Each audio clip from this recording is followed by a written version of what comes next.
So we are going to try to finish up cases using our screencast technology for a remote class. So let's dive in and continue the discussion on citators. You have investigated the two Lexis Learn modules on citing good law as well as finding more authority. So let's see how we do that on Westlaw. And just as a reminder, the links that we will be talking about on the free web are, as always, in our class web links under cases.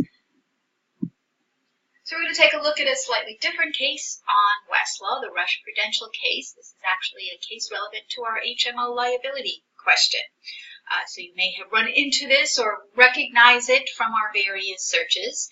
And what you will notice here is the Rush Prudential case. First of all, we always want to make sure we know what court we're in, Supreme Court, so that is going to be authoritative for every jurisdiction. And of course, you want to check out the signal.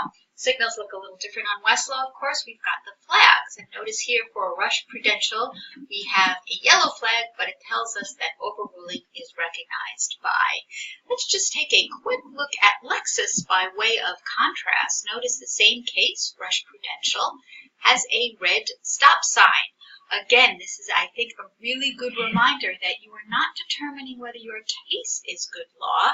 As you learned in the Lexis modules, we are determining whether various holdings are good law. So Lexis Shepherds made a different determination as the overall status, but there are various different holdings in Rush Prudential. So at least one of them was overruled, but several of them may not have been, as may be what's signified by this yellow flag. But notice that the explanation tells us overruling recognized by. So we know that Rush Prudential has some serious question about the validity of at least one, if not more, of its holdings.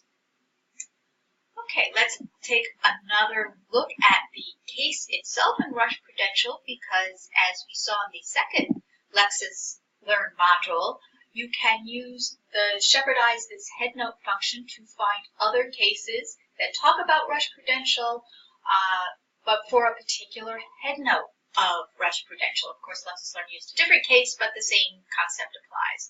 So here, looking at Rush Prudential, we have the same feature in the headnotes, and it gives us, within each headnote, we get a link to different cases that cite to Rush Prudential for this particular headnote. So for headnote number 2 that covers these two topics, we can find 16 cases that cite to this particular headnote.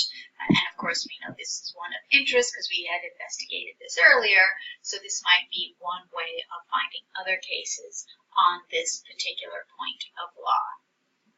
But let's now dive into the central part of Westlaw Citator, which is known as Key Cite, and let's take a look at some of the tabs. So first we see the History tab. Or first we'll look at the History tab. And this is like that graphical view we saw on Lexis. We see a nice graph explaining that the path of this particular litigation, and we see the case that we entered, which is up here. So we'll notice that there's no subsequent history. There's nothing that happened after this case, as we can see based on this graph, but there's plenty of prior history, what happened leading up to the case we entered. If we had entered this appellate court decision from F3rd, we would see what would be subsequent history would be what happens later, the Supreme Court case, as well as granting cert to get to the Supreme Court case, and the prior history would be what happened before. So keep those distinctions in mind, prior history versus subsequent history. Okay, but of course, where you're going to check about the validity of the various points of law within any particular case on KeyCite is going to be the Negative Treatment tab.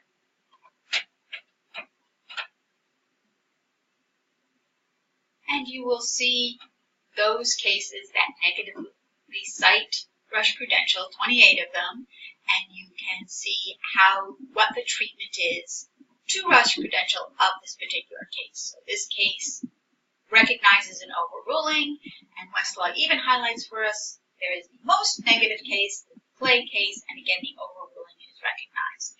Again, you always want to be cognizant of the court that you're in. It's not to say that a lower court is irrelevant. If this lower court is telling us, hey, Rush Prudential was overruled and we're recognizing this other case that, or other circumstance that overruled it, you want to take a look at that for sure. And again, bearing in mind, keeping in mind what your particular point of law, or points of law, plural, that might be of interest. And one way you can see various points of law, again, are through the headnotes. So taking a look, if you know that you are interested in Rush Prudential for headnote number 1, then this case is definitely going to be more relevant for you. You also see these signals of the depth of treatment. This is just telling you how much this particular case, the Glynn case, for instance, discussed Rush Prudential a great deal because it's got 4 bars, whereas Clay didn't discuss it quite as much with only the 2.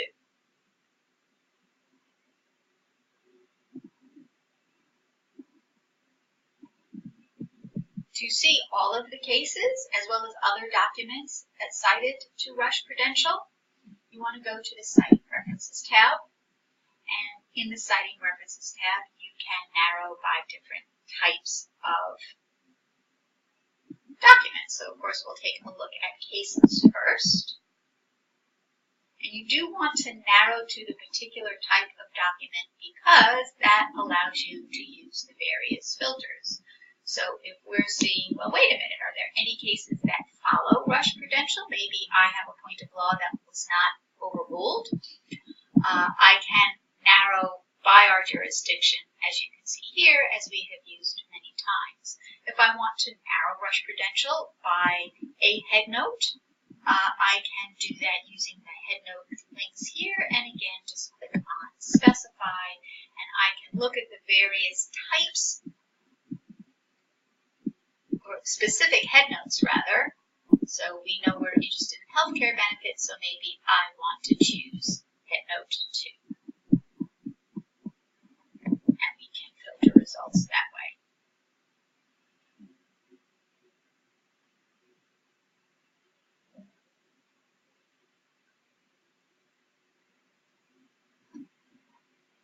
But of course, there are other types of materials we can limit by. If we're confused about what in Rush Prudential was overruled and what wasn't, maybe a secondary source can help us. So these are secondary sources that definitely cite to Rush Prudential. And again, we can choose which type we like. So if you want to take a law review and hope that a law review author is going to discuss Rush Prudential in more depth, that might not be a bad approach to take. And you can even see the particular headnotes in Rush Prudential that that particular secondary source discusses, which is actually kind of cool.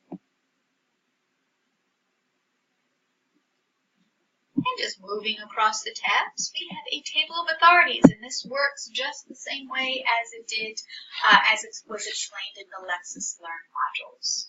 So we can see the various cases that Rush Prudential cited and see the status of those cases. If Rush Prudential relied upon a particular case that was overruled by a later case, you might want to know that. If that is relevant to your issue and your point of law that you need to research. And last, I want to point out, which is also available on Lexis, the videos didn't point it out, but it works pretty much the same way. Sometimes it's useful to set up a key cite or a shepherd's alert. If you are following a particular case, you want to know, is anybody going to appeal this, or this case has been appealed, what's going to happen? You can set up an alert using the little bell signal. And last but not least on key cite, I want to just refresh your memory that you can use key cite for more than just cases. A lot of people forget that. Oops, my mistake. Let's put in a section number there. So our good old section 1144. And again, just to highlight, these are essentially key cite tabs. We talked about the flags already, just proposed. But again, just to refresh your memory, notes of decisions will discuss section 1144 in some amount of depth. And notes of decisions will also give you topics that So you can narrow your searches to cases that discuss a particular topic with regard to 1144. Citing references will just mention 1144. There'll be cases, but you can also find other types of material as well, just as we did with citing references in our case. Another very useful feature within Westlaw's key cites is search within results. As we saw on Lexis, this can be incredibly useful if you want to search your key cite results for a particular holding to see how that holding is treated. So here within our Citing References tab, we have limited to cases, and within those cases we can use search within results to search whatever our search terms for our holding might be. So here in our example you'll see preempt, again with the exclamation to get all of the different forms, and you see the results highlighted here for Westlaw. Let's move on to Bloomberg. I have pulled up the Rush Prudential case on Bloomberg, and you see what's called the B-cite analysis. And here you see that little indication up here that it is negative. To see what those little symbols mean, if you click on B-cite analysis, you can check out the B-cite indicators chart. And here in our B-cite analysis, we again see what should be coming familiar, the list of different treatments and the number of cases within those treatments. If we want to look at our overall case analysis, we can click here, and that will look like this. Here's our case analysis section, and again, this should start to be looking familiar, where you see how the different cases are treated and the numbers here, and you can filter by whatever of those treatments you are interested in. Again, the citation frequency of those cases. If you want to see details of where our case, Rush Prudential, is discussed within this citing case, click on Details and you'll see the pin cite references here. Another useful tab on Bloomberg here is the Citing Documents tab, which looks like this. And this site is the citing documents not just court opinions, where we were just looking at here in case analysis, but the other types of documents as well. So here you will see various useful secondary sources that might help give you additional explanation on how your case was discussed. In addition, Bloomberg has now provided us with a search within these documents. So again, if we want to search for a particular holding, we think about our key terms and we can type in our word, and the results will look like this, where you see our term, how it appears in the court opinions for our B-cite results. And in order to see those details, remember to click on Show Details. Let's take a look at another citator. If you do not have Lexis, Westlaw, or Bloomberg available, again, as we've discussed, if you join the New York State Bar Association, you may have FastCase available. Again, here at Hofstra, if you go to the library homepage and search for FastCase and online resources, you see this screen, and we move over to FastCase and choose FastCase 7. I've already pulled up our Rush Prudential case using this citation, and I've clicked on the indicator flag here to get our bad law bot, as you will see, a funky little guy there. And FastCase, because it is not as robust as Lexis or Westlaw, will be somewhat simpler, but it gives us the important aspects of how cases citing to Rush Prudential treat it. So you get the bad law cases listed, where the negative treatment is for Rush Prudential listed here. And you get that same graph that we have looked at to see how these cases have been treated in the database. Let's now move on to Google. And to get to the case law portion of Google, you want to Google Scholar. And then all you need to do, again, is to remember to click here on the Case Law Radio button. And then you can do your own search. As far as free websites, Google Scholar, for cases, Google Scholar is going to be the best one to go to when you just want to do a keyword search. As we know, Google is excellent at that. So if I need to just do keyword search and I want to do a quick search for free, Google Scholar is where I would start. You can see I did a quick search for our liability health maintenance organization, and sure enough, Rush Prudential comes up. Now the site Google Scholar, in addition to being a free source for cases, also has its own citator. And it calls it How Cited, but if you ask me, that's not named properly because it basically just tells you what cases cited to Rush Prudential. It does not tell you how those cases cite to Rush Prudential. So as you can see, we just have a list here of many different cases that cite to Rush Prudential, but I don't know if they followed. I don't know if they overruled. Looking at Google Scholar, I cannot tell whether any of the points of law, any of the holdings in Rush Prudential are good law.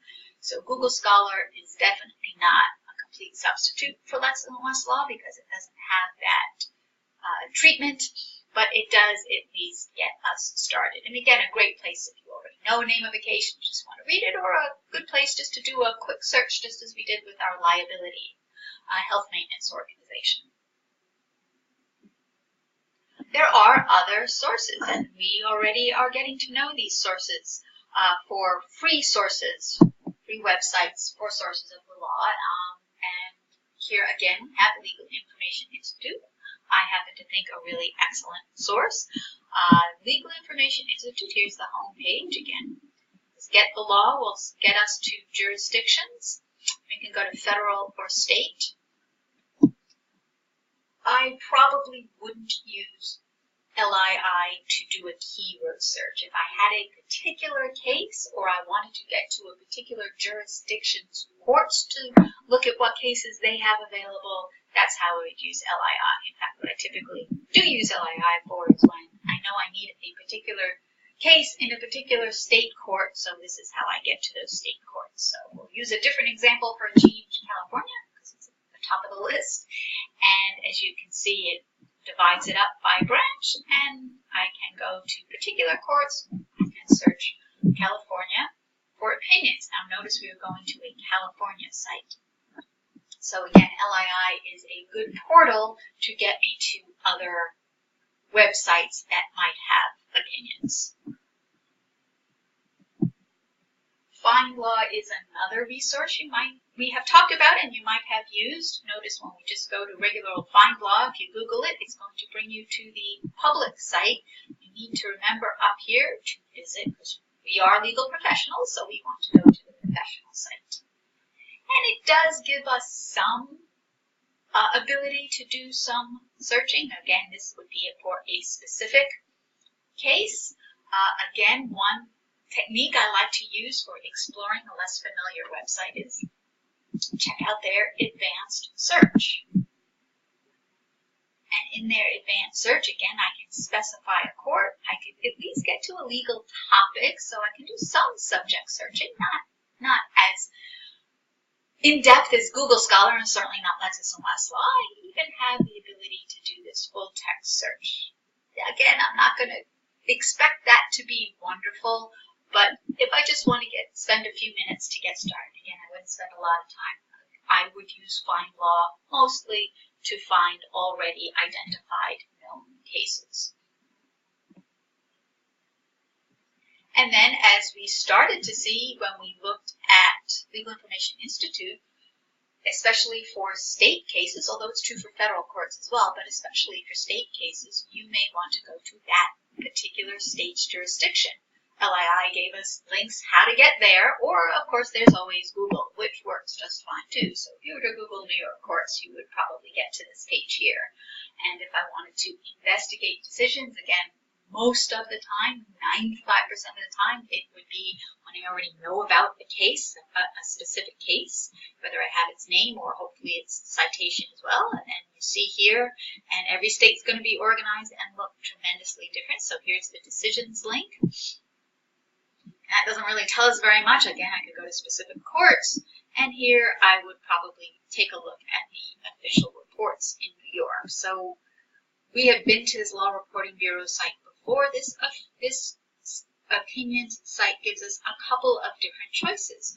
Remember, we spoke about, we're not seeing the full, here's the full, what the full page looks like. Remember, we spoke about slip opinions back in the old days when they came out, and cases came out in paper. They first came out in these tiny little pieces of paper that were known as slip opinions. Well, they still use that term, which is why we mentioned it. So if we wanted to search for very recent cases, we go to slip opinions, and again, you can see it divides up by the different courts in New York.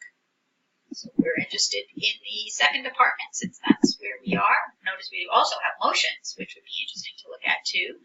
Just lists the different cases, most recent first. I can go back pretty far, so it isn't just the most recent cases, but this would be one way to find either decisions or motions. Let's go back to our, and this is official reports, so these would not be unreported.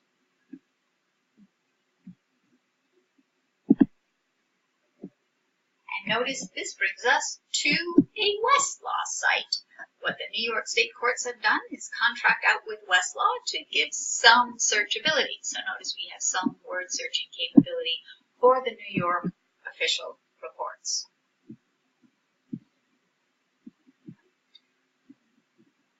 And last but not least on our New York site, let's go back here to our official report site, and this resources link. This resources link also gives us resources for citation services. So we actually have a little bit of a citator. Again, it's more of like a Google Scholar citator. So if we wanted to look at the New York Official Report Citator Service, we would have to have some information about the case. Obviously, is what you do when you're using a citator for a case. So if we put in a sample search so you can see what it looks like, here's People v. Hunter. And what we see are the different cases that cite to People v. Hunter. We have no idea how they cite to People v. Hunter. Overrule, reverse, distinguish, questioned, who knows? But here are cases that cite to People v. Hunter. So again, a bare bones citator service like we saw on Google Scholar. So we are going to continue our discussion of case materials by talking about briefs and pleadings, and specifically dockets. Dockets is essentially where you will find the listing of documents prepared up and through the end of a case. So docket is essentially the story of a case, where the opinion, what you've been reading for the last couple of years, is the last chapter telling you what happened at the end of the story. The pleadings, starting with the complaint and the documents filed, the briefs, the oral arguments, are all the different chapters within the story. And here is a divergence of what we've been saying throughout the semester, in that Bloomberg is absolutely the best place to look for dockets. So looking here at Bloomberg, we see that there's a section for litigation and dockets. You can take a look at the coverage on Bloomberg for dockets, but let's dive right into the docket search.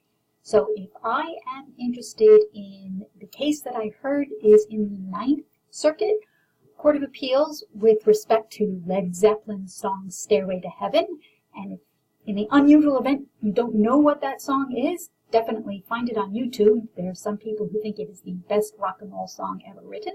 So I want to find out about the case involving that song. So I'm going to go to federal dockets, and typically when you go to dockets, you already know about a particular case, which is true for our example. So we know it's in the Ninth Circuit, so we know the court as well as the case. So I'm going to navigate here just to the Ninth Circuit. I can navigate down to District Court dockets as well, but we want the Ninth Circuit for my example. And that is here. So we've now chosen the Ninth Circuit. And then I am going to put in the party. Now, frequently with dockets, you may know the docket number. I prefer to search by party, especially when it's a nice, unusual name like Led Zeppelin. and that is because knowing the format of the docket number can be pretty tricky. Do you put in commas? Do you put in hyphens? Do you put in zeros? Are there any spaces? And to guess 4 or 5 times, I find is more time consuming than just to put in the name, especially, as I said, when it's pretty uncommon. So let's see what we find. And in this example, we find a couple of different entries that look pretty similar, but actually the docket numbers are different. So you just have to look at both to see which one has what you want. So let's go to the first one. And as you can see, it gives you the information about the case. It's still open, so the case is still pending, and we see that the beginning of the docket filing, so the docketed cause, so this was appealed from the district court. And the great thing about Bloomberg is not only can you see the entire docket start to finish, or at least through the latest filing, but you can actually click on and frequently view many of the documents. So if somebody is looking for a complaint or a brief or another filing, sometimes even an oral argument, this is where I will definitely go first. And if we scroll down and we see the different aspects of the story, here's a cross appeal, and we scroll down, lots of cross appeals here, acknowledgement of notices, all the different parts, ending with the last action happening just a week or 2 ago on March 1st. Bloomberg has pretty much all of the dockets that you would be able to find anywhere for federal courts. That's because Bloomberg has imported the PACER database. PACER is the federal court system, and Bloomberg has made it not only much easier to use, but has given us additional features, searchability as well. Bloomberg has some state court cases available. You would see what that might be in that coverage link I showed you, but the state courts and the dockets for state court filings are kind of hit or miss. So I would say if you need a federal docket and you have access to Bloomberg, definitely go to Bloomberg first. If you have a state court docket, try Bloomberg. If you don't find it on Bloomberg, then the next step might be Lexis or Westlaw. On Westlaw, you see the link to dockets here, and likewise on Lexis, there's a link to dockets right on the front page. This is also incredibly hit or miss. I have heard of occasions where a filing hasn't been available anywhere else but on one of these services.